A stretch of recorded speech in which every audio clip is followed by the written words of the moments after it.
Most people walk into a new beginning carrying everything from the old one.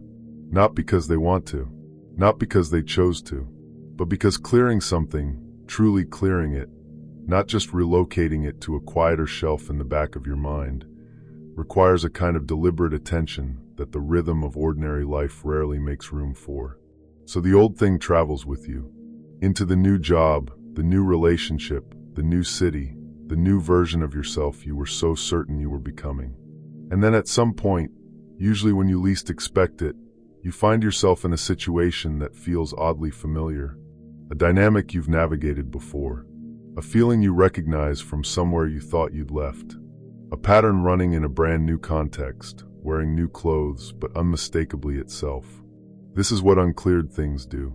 They don't disappear because time passes. They don't resolve because you stop thinking about them. They travel with you, intact and patient, waiting for the next environment that resembles the one in which they were formed. And then they activate, and suddenly you are not in the present moment at all. You are somewhere older, responding to something that already happened as if it is happening now.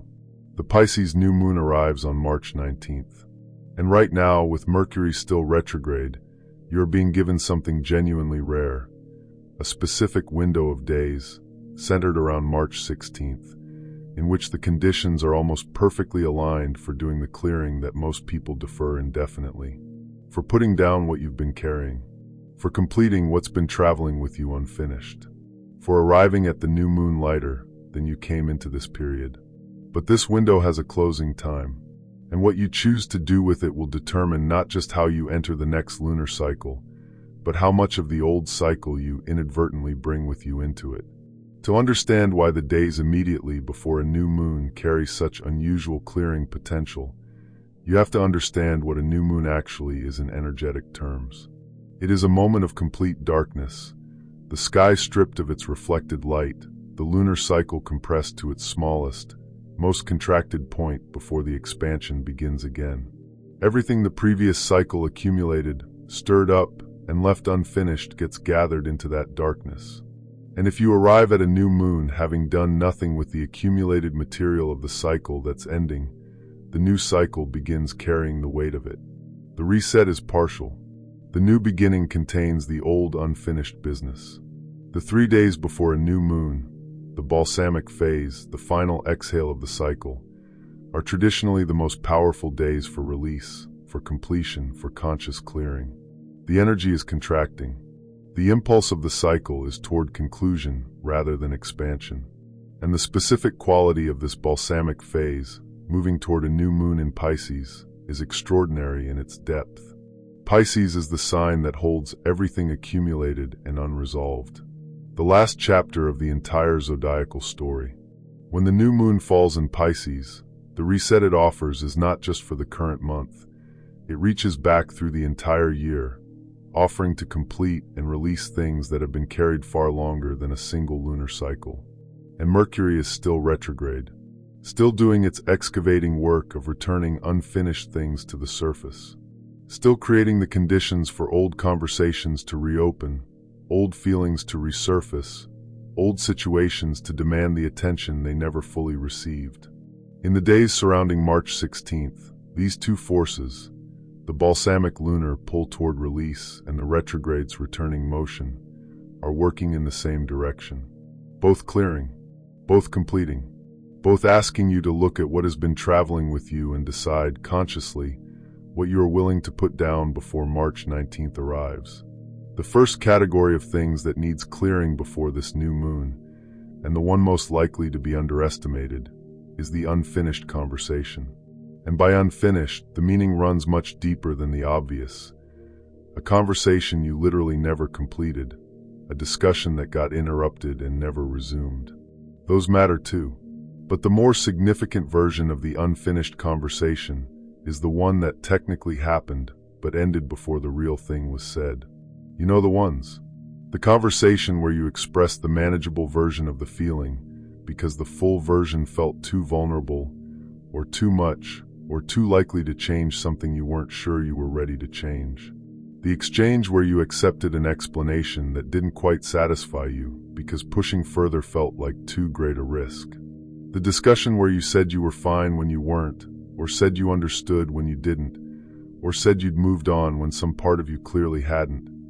And both people in that conversation felt the gap between the words and the truth, and neither one reached across it. These conversations don't end when the talking stops. They continue running in the background of the relationship, or in the background of your own mind when the relationship is over. They generate the low-level static that you eventually stop noticing because it's been there so long. The slight guardedness that wasn't there before. The small withholding that calcified into habit.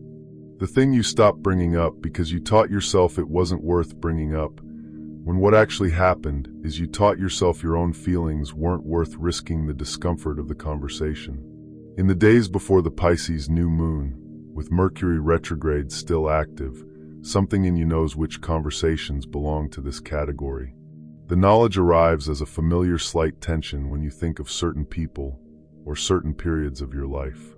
As the recurring awareness that something was never quite settled, never quite honest, never quite complete. The clearing that needs to happen here doesn't always require reopening the conversation with the other person. Sometimes the person isn't available, or the relationship has ended, or the conversation is with someone inside yourself, with a version of you from an earlier chapter who needed something they never received, and who has been quietly carrying that unmet need forward into every new situation.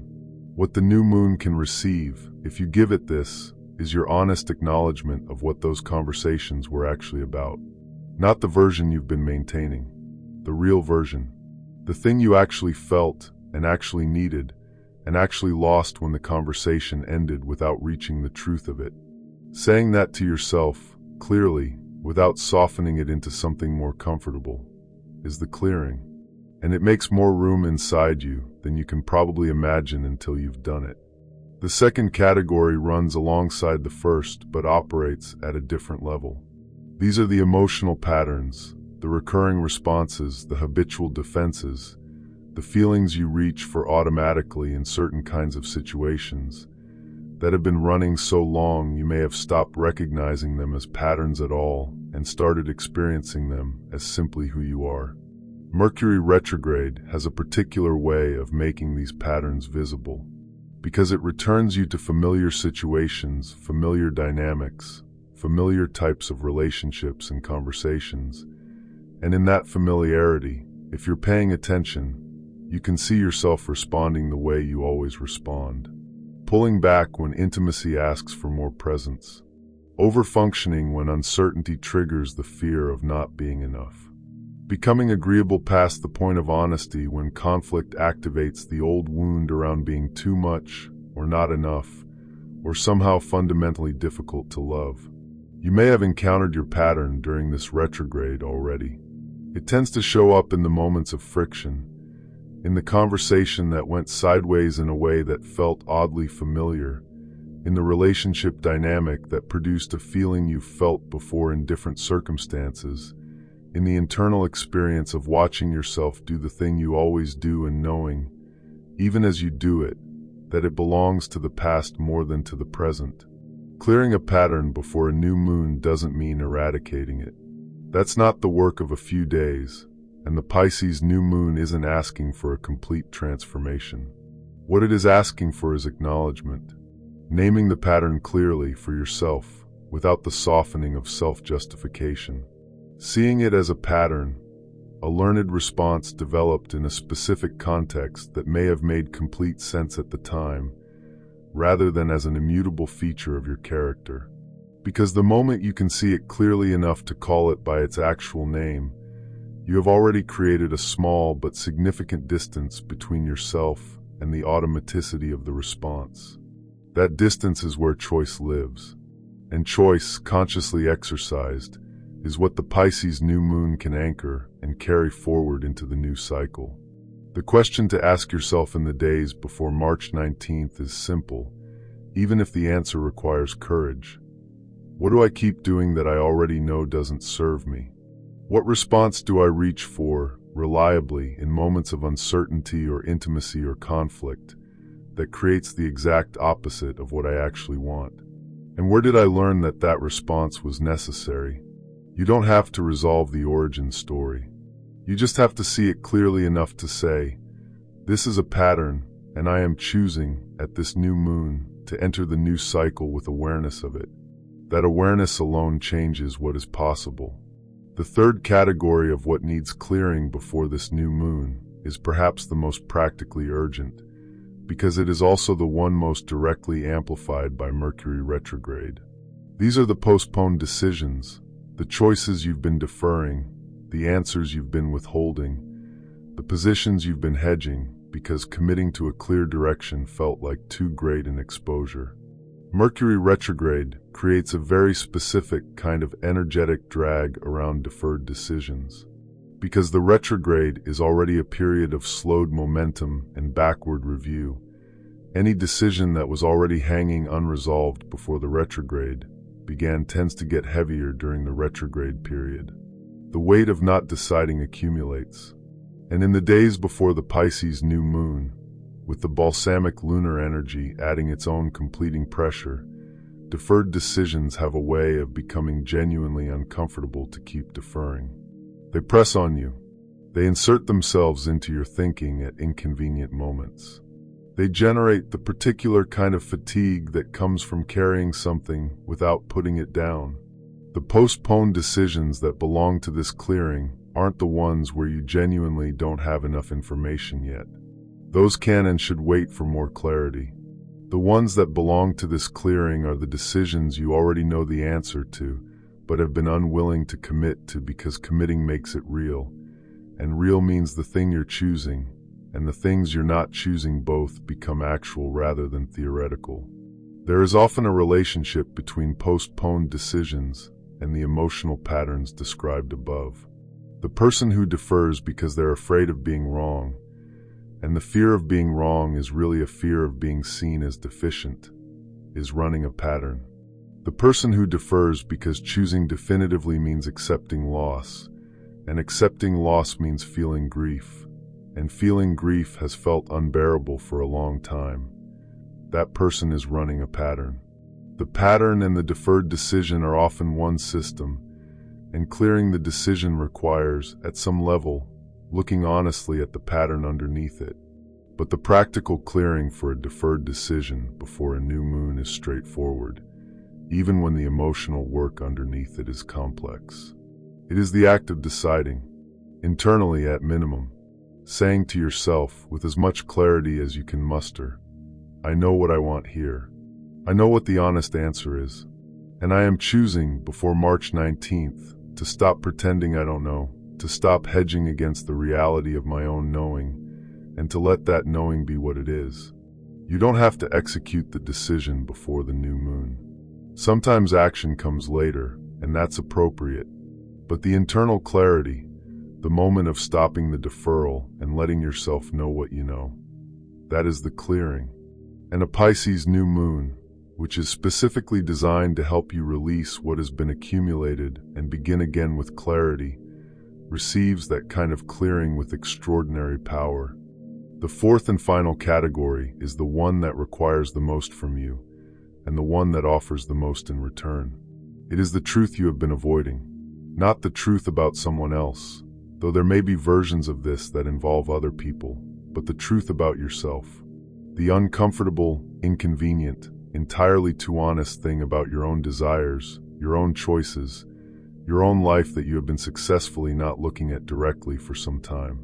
Pisces energy, as the new moon approaches, is particularly uncompromising about this kind of avoidance. Pisces dissolves the defenses, the comfortable stories you construct to explain your choices in the most favorable possible light, the ones that cast you as the reasonable one, the patient one, the one who tried, the one who couldn't have done differently. Those stories become harder to maintain as the Pisces new moon builds. The dissolution is gentle but thorough, and what it exposes underneath the story is usually something simpler and more honest and more demanding of your compassion for yourself than the story ever was. The avoided truth might be that you stayed in something long past when you knew it wasn't right, and the reason wasn't complicated, it was fear. The avoided truth might be that you left something too soon, not because it wasn't valuable, but because real intimacy has always triggered a kind of terror in you that you've been managing through preemptive exit. The avoided truth might be that the life you've been building looks exactly the way you thought you wanted it to look, and you are not happy in it, and you have known that for longer than you've been willing to admit. These are not comfortable truths, and the reason they've been avoided is not weakness. It's the very human protective instinct of not wanting to face a reality that demands a response you're not sure you're ready to make. But here is what the Pisces new moon understands that the protective instinct does not. The truth you're avoiding is not more dangerous than you think. It is less. The thing you are protecting yourself from knowing is almost always survivable. More than survivable, it is workable. It is the kind of truth that, once acknowledged, immediately begins to generate the clarity and energy that you've been spending enormous amounts of yourself trying to suppress it. The clearing that the Pisces new moon can receive and anchor and carry forward into the new cycle in transformed form is your willingness to say the avoided truth out loud, to yourself if to no one else, clearly, without the softening qualifications that turn it back into the manageable version. Just the truth, plainly, with nothing protecting you from the weight of it. And then the discovery, which almost everyone makes when they do this, that the weight of the truth is considerably lighter than the weight of its avoidance. Here is where the story shifts, and it is the shift that makes all of this clearing not just worthwhile but genuinely transformative. Everything described so far, the unfinished conversations, the running patterns, the deferred decisions, the avoided truths, all of it has been framed as things that need to be cleared before the new moon arrives. Things to complete, resolve, release, put down. And that framing is accurate, but it is only half the picture. The other half is this. The new moon in Pisces is not just receiving your releases. It is activating something in exchange for them. Every unfinished thing you clear creates space, literal interior space, the kind that was previously occupied by the low-level management of the unfinished thing. And Pisces' new moon energy fills that space with something specific, with intuition, with the kind of deep, wordless knowing that can only function in the absence of noise, with access to your own most authentic desire, the wanting that lives below the wants you've learned are safe to want, below the preferences you've curated to be socially and relationally acceptable, down to the original signal of what you actually came here to experience and create and become. Most people are so full of unfinished business that this deeper layer of themselves is almost completely inaudible. The noise of the unresolved things drowns it out. The energy consumed by managing the avoided truths and deferring the decisions and maintaining the patterns leaves almost nothing available for the quieter, more essential frequency of genuine self-knowing. The Pisces new moon on March 19th is offering you direct access to that frequency. But the clarity of the signal is entirely dependent on how much of the noise you clear before you get there. The new moon itself can initiate a reset regardless. That is its nature and its function. But whether that reset reaches the surface level of your life or penetrates to the depth where something genuinely new can take root is directly, proportionally determined by how honestly you use these final days before it arrives. March 16th sits in the heart of this preparation window.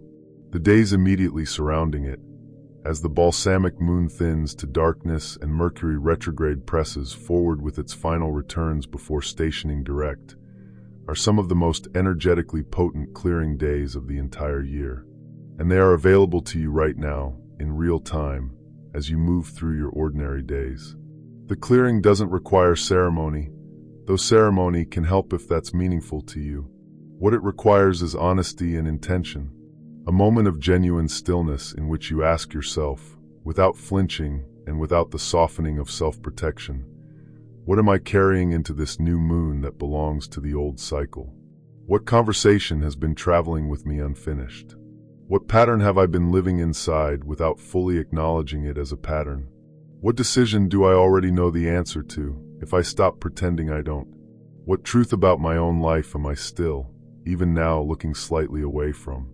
And then, this is the work, you let yourself know the answer. Not the diplomatic version, the real one. You let it be as large and as true as it actually is. You give it the full acknowledgement it has been waiting for. And then you say, as clearly as you can, I am putting this down before March 19th. I am choosing to arrive at this new moon having seen this clearly, and having decided that I am no longer willing to carry it forward in the same unacknowledged form. That act of conscious release, the naming and the putting down, is what makes the difference between a new moon that washes over you and one that genuinely changes something. Between a reset that stays on the surface and one that reaches the place where new things actually take root. The Pisces new moon on March 19th is close.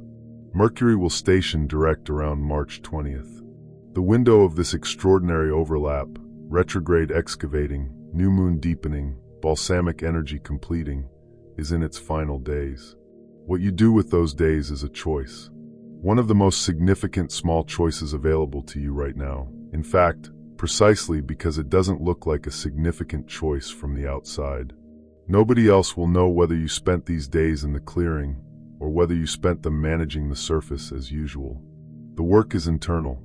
The difference it makes is internal, initially. But internal differences are where everything external eventually begins.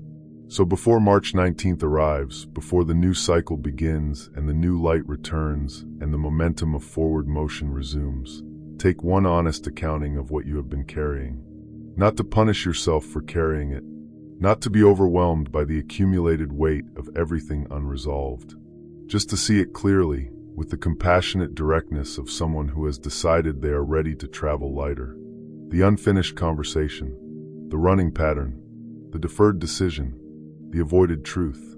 Pick up the one that belongs most urgently to this moment, the one that this retrograde has been most insistently returning to your awareness, and give it your full, honest attention before the new moon arrives. Because the version of you that steps into the Pisces new moon having done this work, having cleared even one thing genuinely, having put down even one weight consciously, that version arrives at the threshold of a new cycle with something most people never quite have at the beginning of a new beginning. They arrive with room.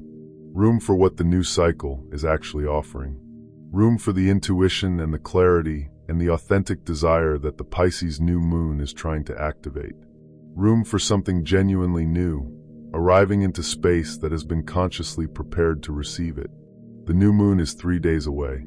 The clearing is available right now. And you, having read this far, having let this land where it has landed, already know exactly where to begin.